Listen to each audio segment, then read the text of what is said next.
교회를 향해서 각각 다른 호칭으로 이렇게 말하는 겁니다. 자녀들아, 그리고 아비들아, 그리고 청년들아, 이렇게 말하고 있는 거죠. 근데 이 호칭이요, 14절 보시면 똑같이 또 반복되고 있다는 것 알 수 있습니다. 아이들, 아비들, 청년들, 이렇게 14절에 또 반복되고 있지요. 사도 요한은요, 자녀야, 뭐 아비야, 청년아, 이렇게 단수로 말하고 있는 게 아니라요, 자녀들, 아비들, 청년들, 이렇게 복수로 말하고 있는데요. 이는 공동체로 부름받은, 단수가 아니라 복수인 공동체로 부름받은 교회의 다양한 모습을요, 이렇게 각 호칭들에 담아 그 교회 공동체를 부르고 있다는 것을 알 수가 있습니다. 사도 요한은요, 교회를 향해서 먼저 12절 보니까 이렇게 부르죠. 자녀들아, 이렇게 부릅니다. 여러분, 이 자녀들이라는 이 단어는요, 여러분 신약 성경이 헬라어로 기록된 것 알고 계시죠? 헬라어 이 원어로 보면요, 이 자녀들아라고 할 때 이 단어가요, 돌봄과 양육의 대상을 의미합니다. 그리고 또 다른 의미가 무엇인가 하니 사랑받는 자녀, 이렇게 의미를 갖습니다. 그러니까 사랑받는 자녀와 같은 대상을 지칭할 때 이 자녀들아, 이런 이 단어를 사용하지요. 이는 14절에 반복되는 아이들아와도 마찬가지의 의미입니다. 비록 다른 단어이긴 하나 의미상 상통하고 있기 때문에 자녀들아, 그리고 14절에 아이들아, 이렇게 부른다는 것은 같은 표현이라는 것을 알 수가 있습니다. 여러분, 교회는요, 하나님께로부터 사랑을 받은, 또 양육과 돌봄을 받는 공동체입니다. 이 자녀와 같은 공동체가 바로 교회이죠. 사도 요한은요, 이렇게 사랑받는 자녀의 이미지, 그리고 또 돌봄과 양육을 받는 이런 자녀의 이미지를 그리면서요, 교회를 향해 자녀들아, 이렇게 말하고 있는 것입니다. 여러분, 어린 자녀들이 부모님께로부터 사랑을 받으면서 이렇게 성장하는 그림, 장면을 한번 생각해 보았으면 좋겠습니다. 저는 오늘 이 자녀들아라는 이 대목을 묵상하던 중에요, 제 특별히 아들 둘이 있지만 그 큰아들 생각났습니다. 요즘 이 큰아들 이름 거론하면 또 막 소리 지를까봐 큰아들이 요즘 따라 호기심이 굉장히 많아요. 그러니까 이건 뭐예요? 이건 뭐예요? 뭐 이렇게 질문을 하죠. 그럼 부모가 답을 해주면 그 답을 가지고 자기가 나름의 상상력을 더해가지고 막 주변 사물을 이해하고 알아가는 그 장면, 그렇게 사랑받으면서 부모의 양육과 돌봄을 통해 이렇게 막 자라나는 그 자녀의 이미지, 제 아들을 보면서 떠올렸습니다. 오늘 사도 요한 역시도요, 교회를 향해 그렇게 말하는 거죠. 그렇게 그 아이가 자라는 부모의 보호 아래, 양육과 돌봄 아래 이렇게 성장하는 그 자녀와 같이 이 교회 공동체도 그렇게 하나님이 보실 때 그러한 자녀다라는 맥락에서 자녀들아, 이렇게 부르고 있는 것입니다. 사도 요한은요, 교회를 향해 사랑받는 자녀들로 부른 후에요, 이렇게 이어서 12절에 말하고 있습니다. 너희 죄가 그의 이름으로 말미암아 사함을 받았다라고 말이죠. 여러분, 이 말은요, 탕자의 비유를 기억하면 좋을 것 같아요. 여러분, 탕자의 비유 기억하시죠? 두 아들 있었습니다. 둘째 아들이요, 아버지에게 재산을 달라 말했습니다. 살아있는 아버지에게 재산을 달라 하는 건 굉장히 무례하다는 것 알고 계시죠? 살아있는 아버지에게 재산을 달라는 건 아버지를 죽은 자로 여기겠다, 방불한 의미입니다. 아버지께서는 재산을 주셨고 그 재산을 받아 그 둘째 아들이 본향을 떠나 허랑방탕하게 살았습니다. 모든 재산을 다 탕진한 후에서야 그때 비로소 아버지의 품 안에서 살았던 것이 얼마나 좋은 일이었던지 떠올리게 되었습니다. 아버지께로 다시금 돌아가는데요, 쭈뼛거리며, 염치가 없었거든요. 이렇게 염치가 없어 쭈뼛거리며 겨우 아버지의 집을 향해 발걸음을 뗐는데요, 저 먼치서 이미 아버지가 두 팔 벌려 자신을 기다리고 있다는 것을 보게 됩니다. 아버지가 달려왔고 그 아들을 꼭 끌어안았고 자신이 잃어버린 아들을 찾았다며 잔치를 열겠다 말합니다. 여러분, 이 장면이요, 정확히 오늘 본문이 말하고 있는 자녀들을 향해 말하고 있는 그의 이름으로 사함을 받았다라고 할 때의 의미입니다. 사랑하는 여러분, 부모님의 입장에서는요, 자신이 사랑하는 자녀가 제 아무리 부모 자신을 모욕했다 하던들 그 자녀를 버릴 부모는 없습니다. 부모는 자신이 어떠한 모욕을 받던지 간에 끝까지 그 자녀를 끌어안지요. 여러분, 그러한 부모님과 그런 사랑을 받은 자녀 맞으시죠? 네, 부모가 자녀로부터 모욕받았다고 그 자녀를 내친다는 것, 우리 생각에 쉽게 생각할 수 없는 장면입니다. 여러분, 오늘 우리 하나님께서도요, 그렇게 교회를 자신의 자녀와 같이 사랑하시지요.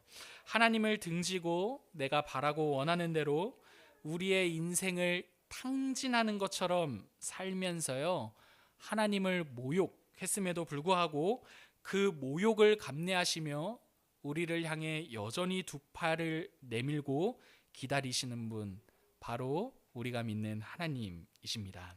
그분이 우리를 향해 벌린 그 두 팔로 인해 우리가 그분께 돌아갈 수 있지요. 우리가 돌아갔기 때문에 그분이 두 팔을 벌려주신 것 아니라 그분이 이미 때문에 우리가 그분의 품으로 돌아갈 수 있게 된 것입니다. 그게 오늘 12절에서 말하고 있는 그의 이름으로 죄사함을 받았다라는 말의 의미입니다. 여러분, 사도 요한은요, 사도 요한은 또다시 교회를 향해 이렇게 말해요. 여러분 가끔은요, 제가 제 설교가 안 들릴 때가 있어요. 여러분은 오죽하시겠습니까? 여러분 들어보세요. 첫 번째는 자녀들이라고 말하는데 두 번째는 뭐라고 말하냐면 아비들아 이렇게 말합니다. 교회를 향해서. 여러분, 아버지라는 뜻이에요. 아비들아, 알고 계시겠지만 이는 아버지와 어머니 중에 성별로서 아버지를 의미하는 게 아니라요, 한 사람의 어떤 성숙된 상태를 의미합니다. 사도 요한이 말하는 아비드라의 이 의미는요, 성숙한 사람을 의미합니다. 쉽게 말하면 어른입니다. 어른. 여러분, 어른이 어떠한 의미인지 생각해 보십시오. 몸만 커서는 어른이 될 수 없죠. 몸만 큰 사람을 애어른이라고 하듯이 몸만 커서는 진정한 어른이 될 수가 없습니다. 여러분, 누가 어른입니까? 몸과 더불어 그 인격도 충분한 성장이 있을 때 어른이죠. 사도 요한은요, 교회를 아비드라라고 부를 수 있는 이유에 대해서요, 이어서 이렇게 말합니다. 태초부터 계신 이를 알았기 때문이다, 이렇게 말합니다.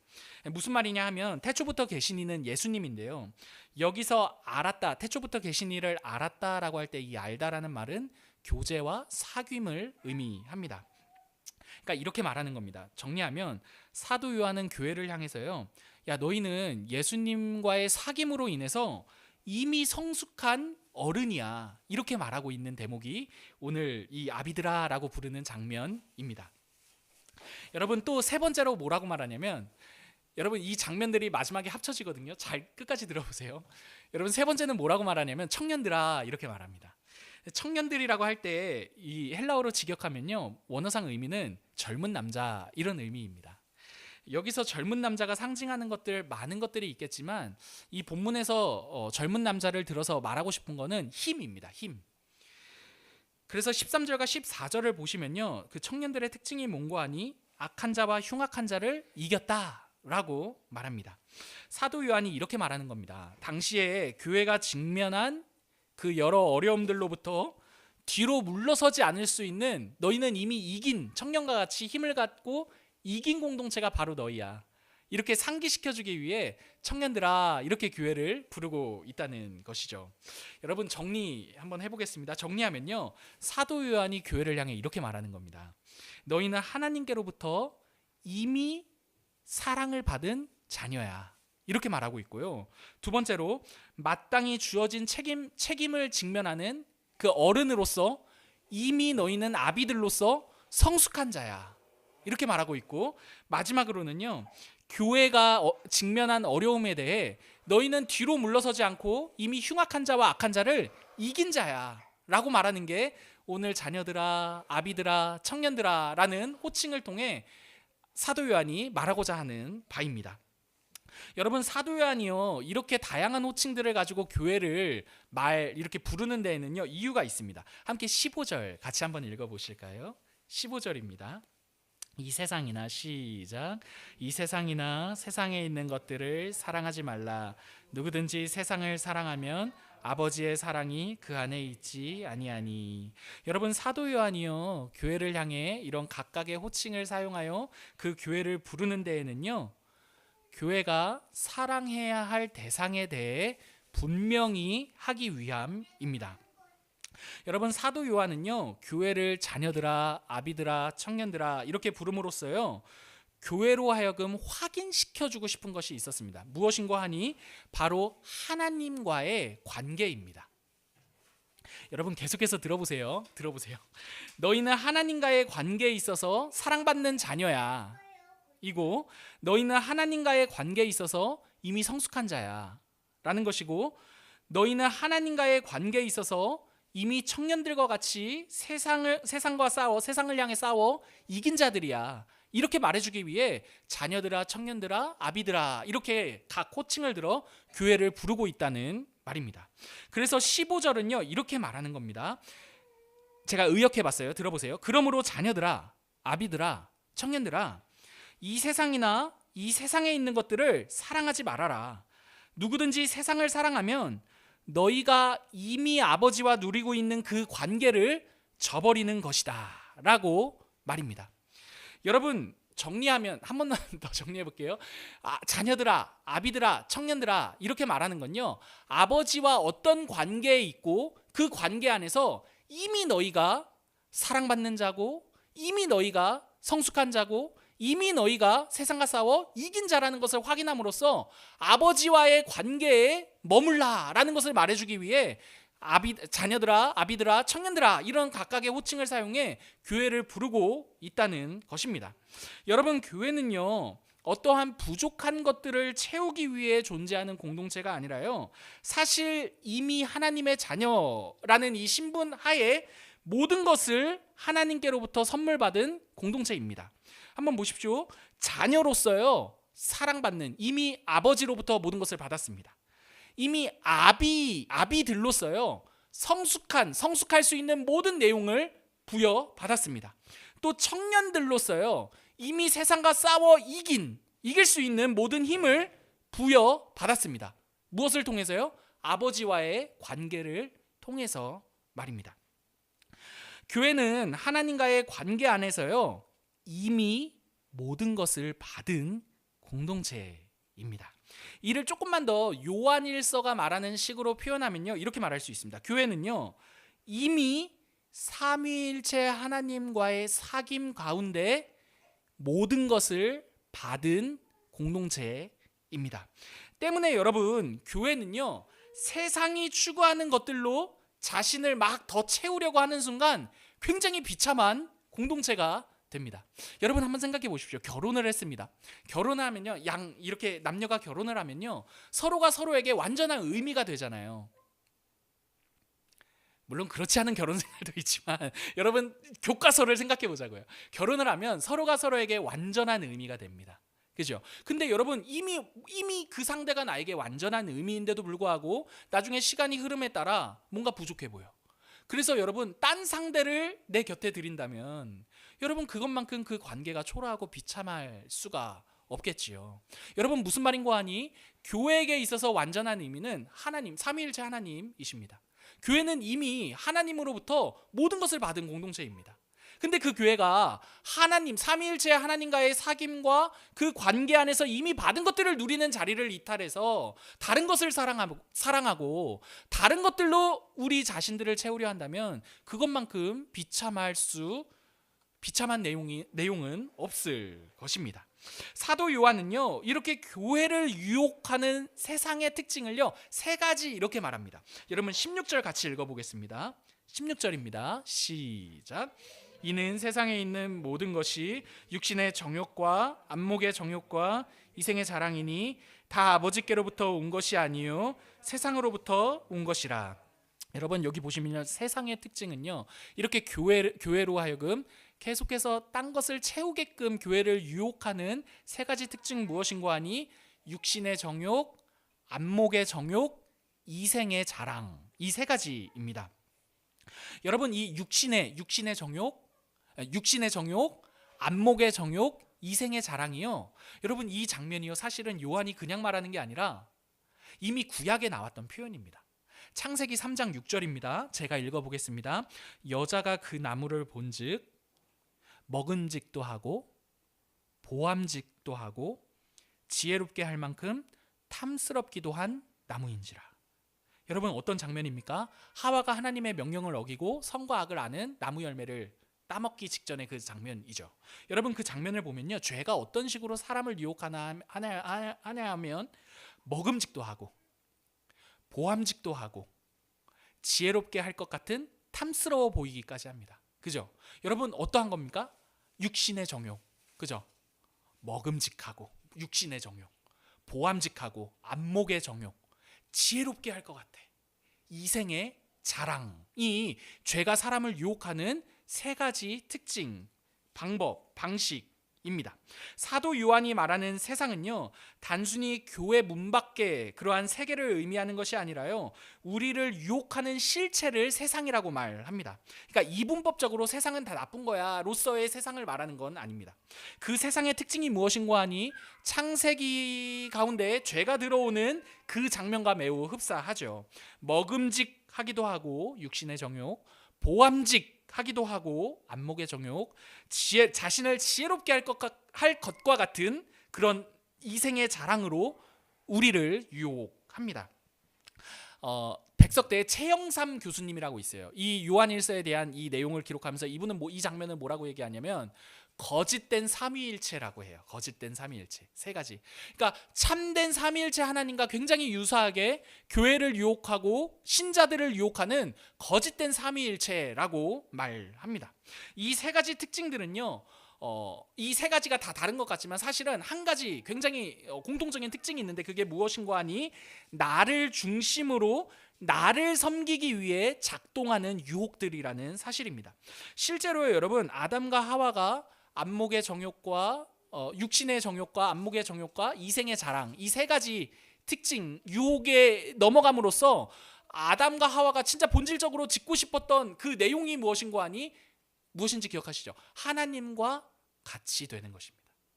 그러니까 여러분 이 세 가지 특징이 결국에는 나를 섬기기 위해 작동하는 유혹 세 가지라는 것을 알 수가 있습니다. 여러분 이렇게 죄의 실체는요, 나 중심이죠. 나 중심.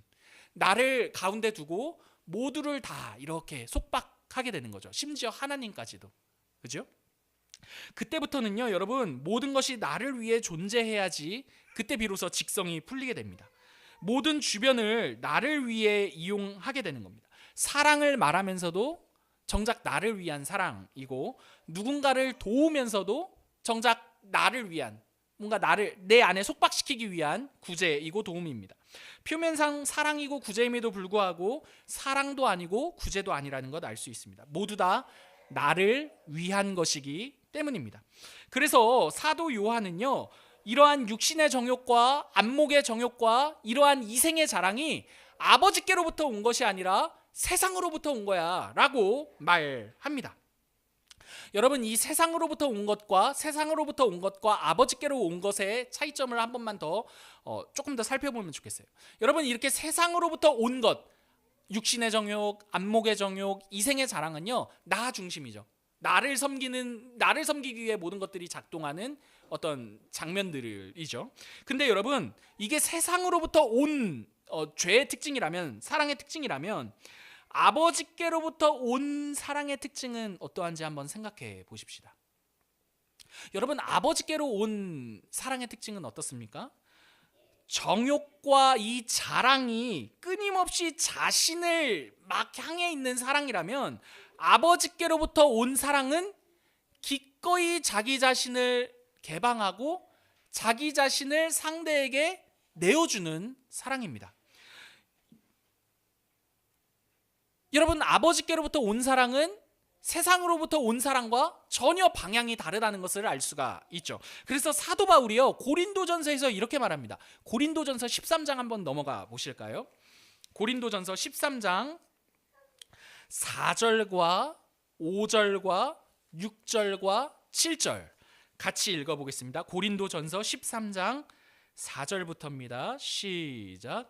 사랑은 오래 참고 사랑은 온유하며 시기하지 아니하며 사랑은 자랑하지 아니하며 교만하지 아니하며 무례히 행하지 아니하며 자기의 유익을 구하지 아니하며 성내지 아니하며 악한 것을 생각하지 아니하며 불의를 기뻐하지 아니하며 진리와 함께 기뻐하고 모든 것을 참으며 모든 것을 믿으며 모든 것을 바라며 모든 것을 견디느니라.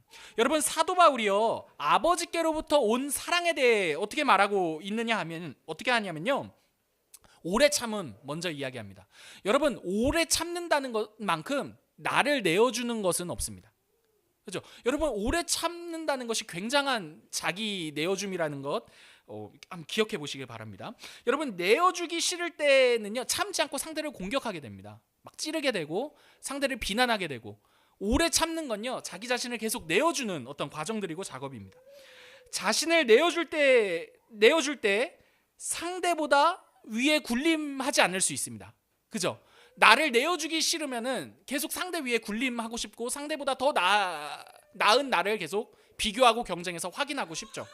그러니까 자랑과 교만이 사실은 오래 참음 가운데 자기를 내어주는 사랑 속에는 교만과 자랑이, 이 자랑과 교만이 설 자리가 없습니다. 그러니까 여러분, 오래 참음만 보았지만 사실 이 속속들이 다 본다면 이 특징들, 한 가지 특징 무엇인고 하니 끊임없이 자기를 내어주는 것, 그게 바로 아버지께로부터 온 사랑의 특징입니다. 아버지께로부터 온 사랑은요, 자기를 위해 상대를 이용하는 것이 아니라 도리어 상대를 향해 자신을 내어주는 사랑이죠.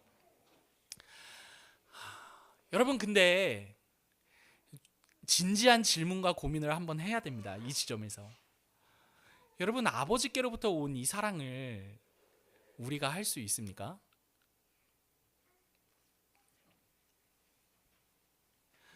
여러분, 아버지께로부터 온 사랑, 진짜 참사랑을 기억해야 합니다. 여러분, 아버지께로부터 온 진짜 사랑 누구이십니까? 예수 그리스도이십니다. 여러분, 예수께서는 하나님이심에도 불구하고 사람의 육신을 입고 이 땅에 자신을 내어주기 위해 찾아오셨습니다. 자신이 내어주는 사랑, 하나님의 사랑이 무엇인지 자신의 육신 가운데 직접 눈으로 볼 수 있게 보여주셨습니다. 하나님이신 그분은 사람의 몸을 입고 이 땅에 와서요, 자신을 죄인들을 위해 내어주셨죠. 우리를 향해 오래 참으셨고 자신을 내세우며 자랑하지도 않으셨으며 그는 근본 하나님의 본체시나 하나님과 동등됨을 취할 것으로 여기지 않고 도리어 자기를 비워 종의 형체를 입어 사람들과 같이 되셨습니다. 여러분, 예수님께서요, 이 땅에 오신 것은요, 그 어떠한 자기 주장도 없으며 누구를 이용함으로써 자기를 더 돋보이게 하려는 것도 아니었습니다. 도리어 자기 자신을 완전히 내어주기 위해 이 땅에 오신 분, 바로 예수 그리스도이시죠. 때문에 여러분, 아버지께로부터 오신 참사랑, 누구를 보며 확인해야 옳습니까? 예수를 보며 확인해야 옳습니다. 사랑하는 여러분, 때문에 사도 요한이요, 이렇게 말할 수밖에 없는 거죠. 세상으로부터 온 그 내용들로 너희를 채울 게 아니라 정말 너희를 위해 자기 자신을 내어주는 그 아버지의 사랑으로 오신 그 예수로 너희 교회 공동체를 채워야 되지 않겠냐. 자녀들아, 아비들아, 청년들아, 이렇게 격려하는 게 오늘 우리가 읽은 본문의 내용이라는 말입니다. 사랑하는 여러분, 말씀을 마치겠습니다. 여러분, 이전에요, 제가 사람은 가도 사랑은 남는다라는 말을 들은 적이 있었습니다. 사람이 죽은 후에 그 사람은 없어질지라도 그 사람이 몸소 사랑을 실천한 그 내용은 남게 된다라는 말을 그 사람을 회자하며 아마 나온 말인 것 같습니다. 여러분, 사람이 사람이 남긴 사랑도 이러한데, 여러분, 하물며 하나님이신 그분이 교회 가운데 남기신 이 사랑은 어떻겠습니까? 여러분, 우리는요, 아버지께로부터 온 이 사랑 가운데 이미 모든 것을 가진 자들입니다. 여러분, 아버지께로부터 온 이 사랑 가운데 모든 것을 가진 우리가 육신의 자랑, 육신의 정욕과 안목의 정욕과 이생의 자랑으로 교회의 이 내용을 채울 일이 있겠습니까? 여러분, 오늘 이 사도 요한이 당시 공동체에 했던 이 말을 오늘 이 시대를 살아가는 우리를 향한 말로 우리가 함께 받았으면 좋겠습니다. 사랑하는 자녀들이여, 사랑하는 아비들이여, 사랑하는 청년들이여, 아버지께로 온 그 사랑 안에서 이미 모든 것을 받은 교회요, 아버지와의 관계 안에서 모든 것을 받은 자로서 이 땅을 살아가시는 저와 여러분 되시기를 바랍니다. 이미 그분의 사랑을 가진 자로 그분을 마음껏 사랑하십시오. 그분을 사랑하는 것이야말로 우리가 이 땅에서 그분의 사랑 안에 거하는 자로 우리가 마땅히 할 수 있는 유일한 일일 것입니다. 이 세상도 정욕도 지나갈 테지만 오직 하나님을 사랑하는 그 사람은 영원히 남을 것입니다. 함께 기도하도록 하겠습니다.